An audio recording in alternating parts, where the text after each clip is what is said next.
നമ്മുടെ മുന്നിലുള്ളവരുടെ ചില ചലനങ്ങളിലൂടെ അവരുടെ മനസ്സ് വായിക്കാൻ കഴിയും. മനസ്സിൻ്റെ കണ്ണാടി തന്നെയാണ് കണ്ണുകൾ. കണ്ണുകൾ നിരീക്ഷിച്ചു കഴിഞ്ഞാൽ മുന്നിലിരിക്കുന്നയാൾ തന്നോട് അനുകൂലമായാണോ പ്രതികൂലമായാണോ പ്രതികരിക്കുന്നത് എന്ന് പെട്ടെന്ന് മനസ്സിലാക്കാൻ പറ്റും.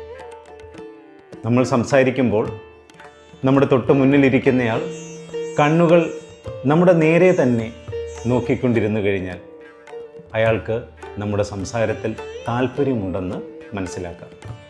അയാൾ കണ്ണുകൾ അങ്ങോട്ടും ഇങ്ങോട്ടും ചലിപ്പിക്കുകയോ കുനിഞ്ഞു നോക്കുകയോ അല്ലെങ്കിൽ മറ്റേതെങ്കിലും ദിശയിലേക്ക് നോക്കുകയോ ഒക്കെ ചെയ്തു കഴിഞ്ഞാൽ ഒരിക്കലും നമ്മുടെ സംസാരത്തിൽ അയാൾക്ക് താല്പര്യമില്ലെന്ന് വ്യക്തമാണ്. അതേപോലെ പുരികം വളച്ച് താഴേക്കാക്കി കഴിഞ്ഞാൽ അവിടെയും ആ ഒരു നിസ്സംഗത നമുക്ക് മനസ്സിലാക്കാനായിട്ട് പറ്റും. അയാൾക്ക് താല്പര്യമില്ല, തുടർന്നു പോകുവാനായിട്ട് താല്പര്യമില്ല എന്ന് തന്നെയാണ് അത് വ്യക്തമാക്കുന്നത്. എന്നാൽ അയാളുടെ പുരികങ്ങൾ ഉയർന്നും കണ്ണുകൾ വിടർന്നും കാണുകയാണെങ്കിൽ അയാൾക്ക് നമ്മളോട് താല്പര്യമുണ്ട്, നമ്മുടെ വാക്കുകൾ കേൾക്കുവാൻ അയാൾക്ക് ഇഷ്ടമാണ് എന്നാണ് വ്യക്തം.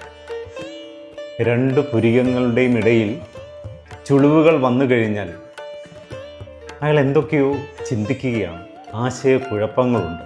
സംസാരിക്കുമ്പോൾ അയാൾ അലക്ഷ്യമായി കൈകൾ എവിടെയെങ്കിലും തട്ടുകയോ കഴുത്തിന് പിറകിൽ കൈകൾ കൊണ്ട് തടവുകയോ അങ്ങനെ അലക്ഷ്യത കാണിക്കുകയാണെങ്കിൽ അയാൾക്ക് നിങ്ങളുമായിട്ട് സംസാരിച്ച് നിൽക്കുവാൻ താല്പര്യമില്ലെന്ന് വ്യക്തമാണ്. അയാൾക്ക് നിങ്ങളുടെ സംസാരം ഇഷ്ടമാണെങ്കിൽ ശരീരം അല്പം മുന്നോട്ട് ചാഞ്ഞു നിൽക്കുന്നത് കാണാം. ഇങ്ങനെ അല്പം ചില ബാഹ്യ പ്രകടനങ്ങളിലൂടെ എതിരെ ഇരിക്കുന്നയാളുടെ ഇഷ്ടവും ഇഷ്ടക്കേടും നമുക്ക് മനസ്സിലാക്കുവാൻ സാധിക്കുന്നു.